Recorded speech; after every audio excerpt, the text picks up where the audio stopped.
ओवीस kitchen या recipe चॅनलमध्ये तुमचे स्वागत आहे. तर आज आपण कोथिंबीरमध्ये रवा टाकून अतिशय भन्नाट अशी रेसिपी पाहणार आहोत. कदाचित यापूर्वी तुम्ही या पद्धतीने ही रेसिपी कधीच केली नसेल, पण जर एकदा केली ना तर सगळेच तुमची अगदी भरभरून कौतुक करतील. इतकी जास्त चविष्ट ही रेसिपी होते.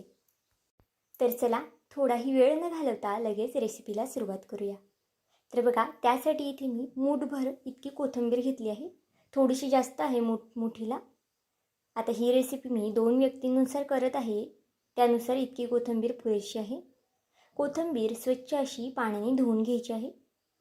जर कोथिंबीरमध्ये जास्त निबार वगैरे काड्या असतील तर त्या तुम्ही काढून घ्या, पण जर कवळ्या काड्या असतील तर त्या वापरल्या तरीसुद्धा चालतील. आता कोथिंबीर धुतल्यानंतर आपल्याला अतिशय बारीक अशी चिरून घ्यायची आहे. बघा, कोथिंबीर छान अशी बारीक चिरायची आहे, जास्त मोठी मोठी वगैरे सुद्धा ठेवायची नाही. तर इथे बघा, आता सगळी कोथिंबीर अशाच पद्धतीने बारीक चिरून घेते.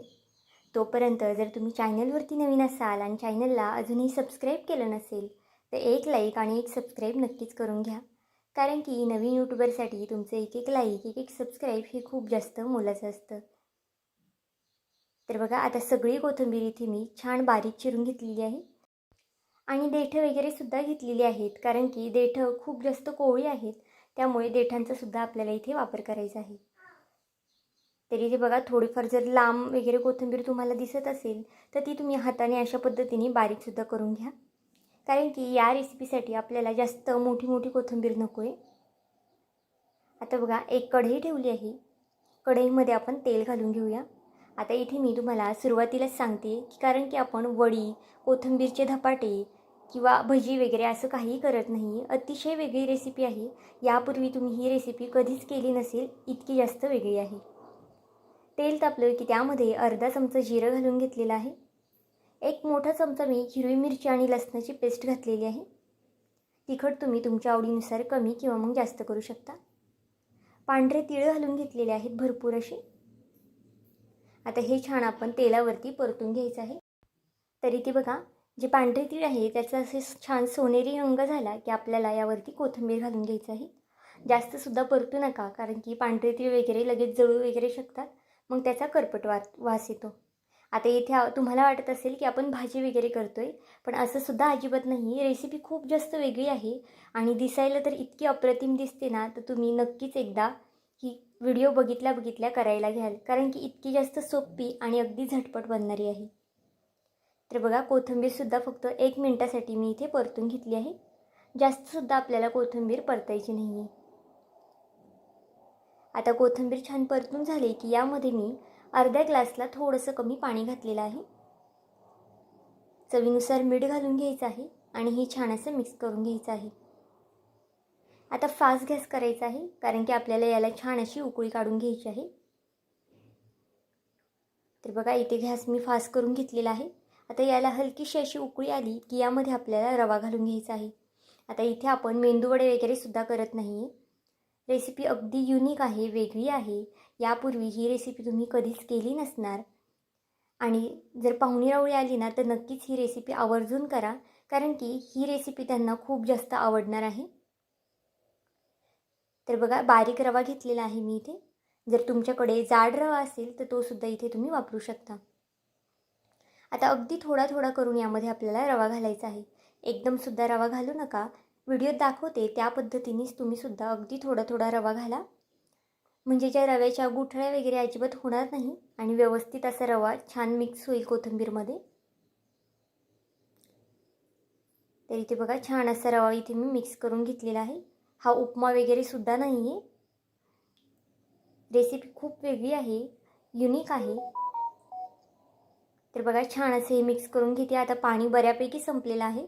आपल्याला हे खूप जास्त घट्टच पाहिजे, त्यामुळे पाणी सुरुवातीलाच कमी घाला आणि जर नंतर तुम्हाला शेवटी जास्त पाणी वाटत असेल किंवा मग बॅटर वगैरे थोडंसं पातळ वाटत असेल तर तुम्ही रव्याचं प्रमाण वाढवू शकता. तर बघा, रवा छान असा कोथिंबीरमध्ये मिक्स केलेला आहे. गॅसची फ्लेम अगदी स्लो ठेवायची आहे, फास्ट गॅस करू नका, नाहीतर जो रवा आहे तो खाली चिटकू शकतो. व्हिडिओ इथपर्यंत पाहिलाच आहे आणि व्हिडिओ थोडा जरी आवडला असेल तर व्हिडिओला एक लाईक आणि एक सबस्क्राईब नक्कीच करून घ्या. आणि माझा हा व्हिडिओ तुम्ही कुठून पाहत आहात हे सुद्धा मला कमेंट करून सांगायला विसरू नका. तर इथे बघा छान असं हे हलवून घेतलेलं आहे. जर नॉनस्टिकची वगैरे कढई वापरत असाल तर त्याला तर हे अजिबातच खाली चिटकत नाही, पण इथे मी ही जर्मलची कढई वापरलेली आहे, त्यामुळे थोडंफार खाली चिटकू शकतं. आता 1 मिनिटासाठी फक्त मी इथे वाफ दिलेली आहे. आता हे जे बॅटर आहे ते आपल्याला जास्तसुद्धा शिजवत बसायचं नाही आहे, अगदी थोडंसं शिजवायचं आहे बघा. आता पुन्हा इथे मी झाकण ठेवणार आहे, कारण की रवा जो आहे अजून आपला थोडासा कच्चा आहे. 90% तरी आपल्याला यामध्ये रवा शिजून घ्यायचा आहे. बॅटर अगदी आपल्याला जसं पाहिजे तसंच घट्ट झालेलं आहे. जर पाण्याचं प्रमाण आणि रव्याचं प्रमाण तुम्ही परफेक्ट असं घेतलं ना, तर तुमचं बॅटरसुद्धा जे आहे ते अगदी परफेक्ट होणार आहे. जास्त पातळसुद्धा नाही आणि जास्त घट्टसुद्धा नाही. तर इथे बघा पुन्हा 1 मिनिटासाठी मी झाकण ठेवलेलं होतं. आता जे आपलं पीठ आहे ते परफेक्ट असं शिजलेलं आहे. आता मोजून जर मिनटं मोजली तर मी इथे 3-1 मिनटं फक्त हे पीठ शिजून दिलेलं आहे, कारण की रवा शिजायला इतकासा वेळ लागत नाही. अगदी 4 ते 5 मिनटामध्ये रवा शिजला जातो. आता बघा एका प्लेटमध्ये हे आपलं पीठ जे आहे ते काढून घेतलेलं आहे. तर इथे प्लेटला मी अजिबातच तेल वगैरे लावलेलं नाही, कारण की आपल्याला याच्या वड्या वगैरे करायच्या नाही आहेत, त्यामुळे तेलाचा वगैरे आपल्याला इथे वापरसुद्धा करायचा नाही बघा पीठ काढताना. आता सगळं जे बॅटर आहे ते व्यवस्थित असं खरडून आपल्याला कढईतून काढून घ्यायचं आहे. आता हे पीठ खूप जास्त गरम आहे, त्यामुळे थोडंसं थंड होऊन द्यायचं आहे. तर बघा अगदी वाफा निघत आहे, हात वगैरे भाजू शकतात, त्यामुळे लगेच यामध्ये हात घालू नका. आता हाताला अगदी थोडंसं तेल लावून घेतलेलं आहे मी, कारण की आपण हे जे पीठ मिक्स करताना हे हाताला चिटकू शकतं. ही रेसिपी जी आहे ना, तुम्ही मुलांच्या डब्यालासुद्धा बनवू शकता. रेसिपी थोडीशी डिटेलमध्ये सांगितलेली आहे, त्यामुळे व्हिडिओ तुम्हाला कदाचित मोठा वाटत असेल, पण रेसिपी जी आहे ती अगदी सोपी आहे, कमी वेळेमध्ये तयार होणारी आहे. तर बघा हाताला तेल लावल्यानंतर याचे मी छोटे छोटे असे बॉल करून घेतलेले आहेत. तुम्हाला जशा मोठ्या आकारामध्ये किंवा लहान आकारामध्ये आवडत असतील तर तुम्ही ते सुद्धा करू शकता. पण बघा इथे मी मीडियम आकारामध्ये याचे छान असे बॉल करून घेतलेले आहेत. अगदी सहज होतात, कारण की पीठ हलकंसं गरम पाहिजे. जास्तसुद्धा पीठ जे आहे ते थंड होऊन देऊ नका.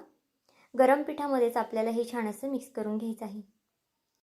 आता यामध्ये आपण हिरव्या मिरचीचा वापर केलेला आहे, पण जर तुमच्या हाताला हिरवी मिरचीची वगैरे आग होत असेल किंवा ॲलर्जी होत असेल तर तुम्ही हाताला जास्त तेल लावा आणि मग याचे गोळे करा, म्हणजे जे आग वगैरे होणार नाही.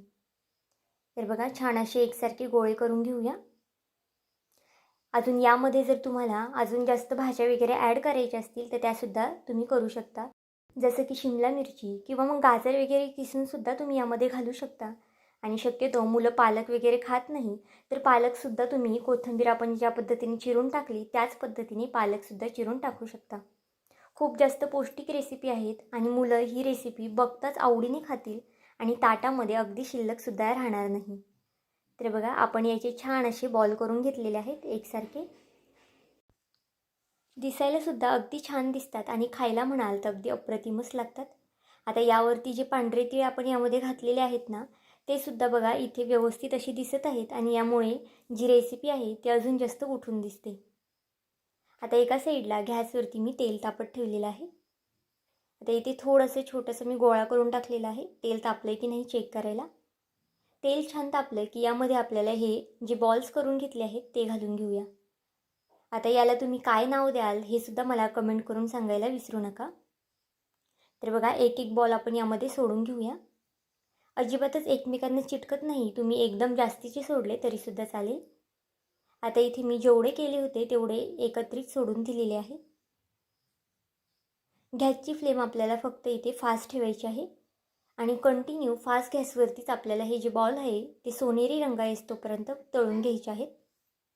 आता इथे गॅस जो आहे तो फास्ट का करायचा हे सुद्धा मी तुम्हाला सांगते, कारण की रवा वगैरे तळायला थोडासा वेळ लागणार आहे आणि आपला रवासुद्धा आतमध्ये शिजलेला आहे आणि कोथिंबीरसुद्धा अगदी परफेक्ट अशी शिजलेली आहे अगोदरच. त्यामुळे इथे फक्त आपल्याला जे बॉल आहे ते अगदी कुरकुरीत क्रिस्पी करून घ्यायचे आहेत वरनं. तुम्ही इथे पाहू शकता अगदी एकमेकांना चिटकतसुद्धा नाही, सहज असे हे निघले जातात. फक्त सतत हलवत राहायचं आपल्याला इथे, कारण की एका साईडने खूप जास्त डार्क रंग येईल आणि एका साईडने व्हाईट रंग राहील, त्यामुळे सतत इथे हलवत राहायचं आहे. एक 4 ते 5 मिनटं तरी तुम्हाला लागणार आहेत हे बॉल्स तळायला. जर तुम्ही अशा पद्धतीने पांढरे रंग येतोपर्यंतच तळले की तर मग हे बॉल जे आहेत ते अगदी कुरकुरीत होणार नाही, मऊसूत पडतील. त्यामुळे रंग छान सोनेरी होऊन द्या आणि मगच हे तेलामधून बाहेर काढा. आता यासोबत तुम्ही चटणी खाऊ शकता किंवा मग नुसतेसुद्धा चहाबरोबर खाऊ शकता किंवा मग टोमॅटो केचपसुद्धा सोबत मुलांना देऊ शकता. खूप जास्त चवीला अप्रतिम लागतं.